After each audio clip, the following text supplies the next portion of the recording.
বড় বড় প্রধানতম কবিরা গুনাহ হলো 9টা। বলেন প্রধান কবিরা গুনাহ কয়টা? আরো আছে অনেক। তো ইবনে ওমর বলেন অনেক কবিরা গুনার মধ্যে প্রধান কবিরা গুনাহ 9টা। মনে রাখবেন তো? তাহলে বলি, হ্যাঁ। 1 নাম্বার আল ইশরাকু বিল্লাহ, আল্লাহর সাথে শিরিক করা। সব কবিরা গুনার বস আল্লাহর সাথে শিরিক করা।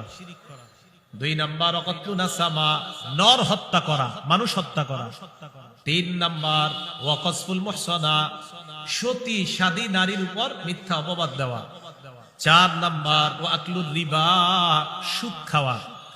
5 নাম্বার আকলু মালিল ইয়াতীম, ইতিমের সম্পদ অন্যায়ভাবে ভক্ষণ করা। 6 নাম্বার আল ফিরারু মিনাজ জাহফি, জিহাদের ময়দান থেকে পলায়ন করা।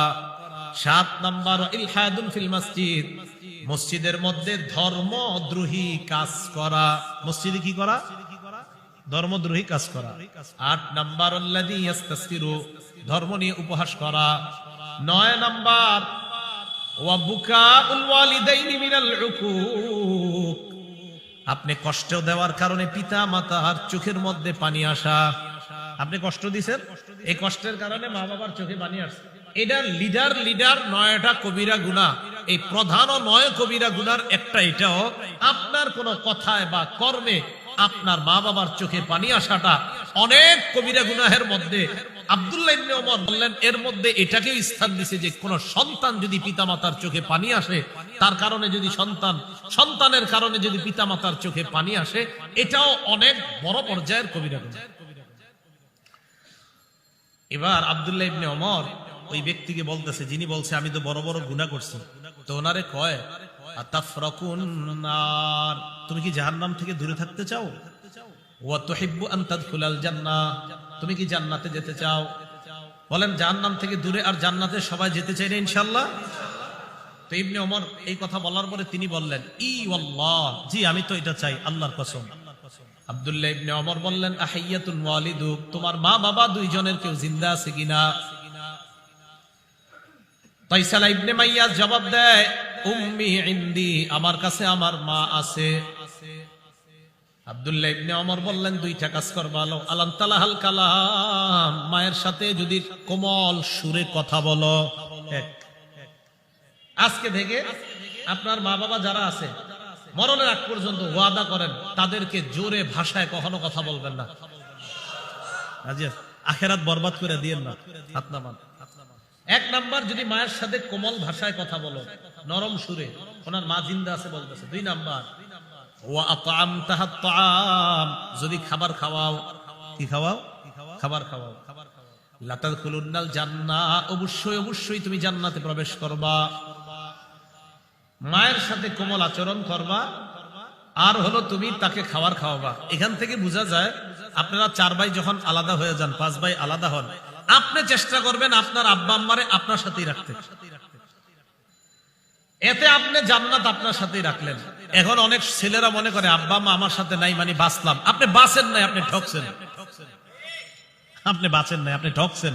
সত্যি আপনি ঠকছেন। ছোট ভাইয়ের কাছে আম্মার আব্বারে দিয়ে দিছি, বাঁচলাম। না না, ছোট ভাইয়ের জান্নাতের রাস্তা সহজ করে দিয়েছেন, আপনারটা কঠিন বানায় নিছেন। আব্দুল্লাহ ইবনে ওমর বলে দিলেন তুমি মায়ের সাথে কোমল ভাবে কথা বলবা, মাকে খাবার খাওয়াবা, ঠিক মতো সেবা করবা, অবশ্যই অবশ্যই তুমি জান্নাতে প্রবেশ করবা। সহিহ বুখারীর 2482 নাম্বার হাদিস। একজন বুজুর্গের কথা আপনারা অনেক শুনছেন, নাম জুরাইজ, ওনার নাম শুনছেন আপনারা। মুসলিম শরীফে লম্বা হাদিস আসছে ওনার ব্যাপারে, বুখারীতে একটু শর্ট আসছে। এই জুরাইজের ব্যাপারে নবীজি বলেন কানা রাজুলুন ফি বানি ইসরাঈলা ইউকালু লাহু জুরাইজ, বনি ইসরাইলের এক ব্যক্তি ছিল, তার নাম ছিল জুরাইজ। কানা ইউসাল্লি ফি সাওমাআতিহি, এই জুরাইজ তার ইবাদত খানার মধ্যে ইবাদত করতেছিল, নামাজ পড়তেছিল, নফল নামাজ। ফাজাআত উম্মুহু, জুরাইজের মা আসছে, আসার পর কয় জুরাইজ আনা উম্মুকা কাল্লিমনি, জুরাইজ আমি তোমার মা, আমার সাথে কথা বলো। জুরাইজ চিন্তা করলো উসল্লি আও উজিবু, আমি কি নামাজ পড়বো না মায়ের ডাকে সাড়া দিব। ফাখতারাস সালাতা, তিনি নামাজটি বেছে নিলেন, নামাজ তিনি পড়তে লাগলেন। এটা বুখারীর বর্ণনা। মুসলিম শরীফের বর্ণনায় মা আবার আসছে, আসার পর কয় জুরাইজ আনা উম্মুকা কাল্লিমনি, জুরাইজ আমি তোমার মা, কথা বলো। তিনি আবার চিন্তা করলেন নামাজ পড়বো নাকি মায়ের ডাকে সাড়া দিব, উনি নামাজ পড়তেই লাগলেন। মুসলিমের বর্ণনা মা তৃতীয়বার আসছে, আসার পর কয় জুরাইজ কাল্লিমনি আনা উম্মুকা, আমি তোমার মা, আমার সাথে কথা বলো। আবার উনি চিন্তা করলেন নামাজ পড়বো নাকি মায়ের ডাকে সাড়া দিব, উনি নামাজ পড়তে লাগলেন। মা এবার আল্লাহর কাছে বললেন আল্লাহুম্মা লা তুমিতু হাত্তা তুরিয়াহুল মুমিসাত, আল্লাহ তুমি জুরাইজের মরণ দিবা না পতিতার চেহারা না দেখায়া।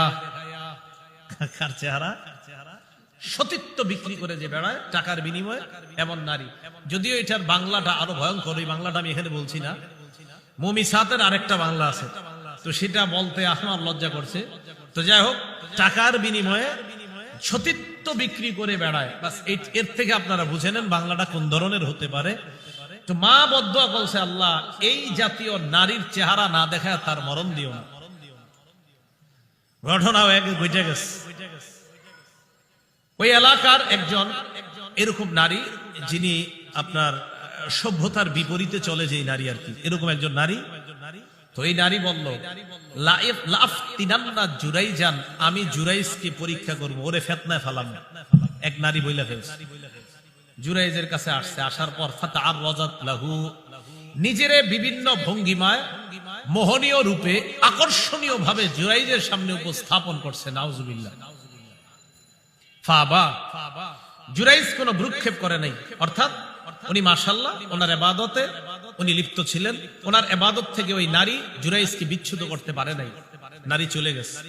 ফাতাতরাইয়া, একজন রাখালের কাছে গেছে। ফামকানাতহু মিন নাফসিহা, রাখালের সাথে অপকর্ম করছে, করার পর ফাওয়ালাদাত গুলামা, সন্তান প্রসব করছে। জনগণের কাছে এই সন্তান নিয়ে আইসা কয়, জনগণ জুরাইজ নামক ওই লোকটা আমার সাথে অপকর্মে লিপ্ত হয়েছে, এর প্রমাণ হলো এই সন্তান। নাউজুবিল্লাহ। জনগণ আসছে, আসার পর কাসারু সৌমাতা, জনগণ আইসা তার ইবাদতখানা ভেঙে ফেলছে। ওয়াসাব্বুহু, গালি দিস। ফাতাওয়াদ্দা ওয়া সাল্লা, জুরাইজ নামাজ পড়ছে। নামাজ পড়ার পর আতাল গুলাম, ওই ছেলের কাছে আসছে, ওই যে বাচ্চা, বাচ্চার কাছে আসার পর কয় মান আবুকা, এই বাচ্চা তোমার বাবাকে। আল্লাহ পাক রব্বুল আলামিন সাথে সাথে ওই বাচ্চার জবান চালু করে দেয়। তিনজনে ছোটবেলায় কথা বলছে, ঈসা নবী, ইউসুফ আর জুলাইখা, এই দুইজনের ঘরে একটা বাচ্চা ছিল। ওই বাচ্চাটা, এই দুইজন যে কামরায় ছিল, একটা বাচ্চা ছিল ওই বাচ্চাটা। আর এই জুরাইজ যখন একটা বিপদে পড়ে গিয়েছে, তখন ওই যে বাচ্চাকে নিয়ে বিপদে ফেলাইতে চেয়েছিল, এই বাচ্চারও জবান আল্লাহ চালু করছেন। যদিও তাফসীরের কিতাবে আরেকজনের নাম আসে, তিনি মুসা আলাইহিস সালাতু ওয়াস সালাম, উনিও শৈশবে কথা বলেছেন বলে তাফসীরের কিতাবে পাওয়া যায়। তবে হাদিসের মধ্যে এই তিনজনের নাম আছে। ইউসুফ আলাইহিস সালাতু ওয়াস সালাম আর জুলাইখা যেখানে ছিলেন একজন, আরেকজন হলো ঈসা আলাইহিস সালাম, আরেকজন হলো এই জুরাইজ বিপদে পড়ার পর যে ছেলেটাকে নিয়ে বিপদে ফেলাইতে চেয়েছিল, ওই ছেলেটা। তো কয় তোমার আব্বাকে? তো ছেলে বলে দিল যালিকার রাঈ, অমুক রাখাল আমার পিতা। জুরাইজকে জনগণ কয় নাবনি সাওমাআতাকা মিন যাহাব, তোমার ইবাদতখানাটা আমরা স্বর্ণ দিয়ে বানায় দিব। কয় না না, লাগবে না, স্বর্ণ দিয়ে বানানো লাগবে না। আইদুহু মিন তিন, আগে যেমন মাটি দিয়েছিল মাটি দিয়ে আবার বানায় দাও। জুরাইজ বুঝতে পারছে যে এই ভাঙ্গাটা, এই বিপদে পড়াটা, এটা তোমাদের দোষ না, আমি নিজের দোষে এটা বিপদে পড়েছিলাম। আম্মার কথা শুনি নাই, আম্মা বদদোয়া করে ফেলছে, এই বদদোয়া লেগে গিয়েছে। এখন আল্লাহ ওই বদদোয়া কবুল করে ফেলেছে, আমাকে আল্লাহ একটা বিপদে ফালায়া দুনিয়াবাসীর জন্য আল্লাহ একটা শিক্ষা রেখে দিয়েছে যে মায়ের কথা কতটা দ্রুত কবুল হয়ে যায়, এটা যেন সন্তানরা মাথায় রাখে।